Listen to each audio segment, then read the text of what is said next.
what draws people to me is the neuroscience perspective that I bring to it.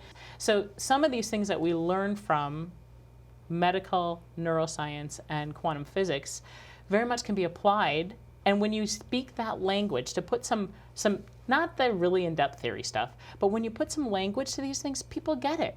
And so to understand this electricity and this magneticism and the brain waves it's fascinating because it gives people language for things that they kind of get, but not really sure how to talk about it.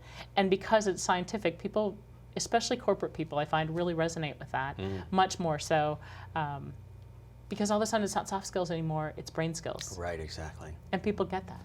And I think that's probably what makes me unique, is that I can bring things from a variety of different environments together and have people understand it and make sense out of it, and not just learn one particular dimension of something, but a variety of dimensions that really make for a more comprehensive whole. How do we utilize what's happening in the organization to build the training around?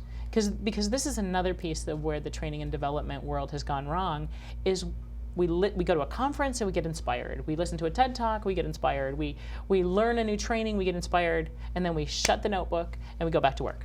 Right. And then it all just sits in the notebook. It was time spent, but not put into action. Right. So how do we use what's really going on in the organization and how we actually interact, the things that frustrate us about, every week we have to go to this meeting and half of this group isn't prepared and the other half is tuned out.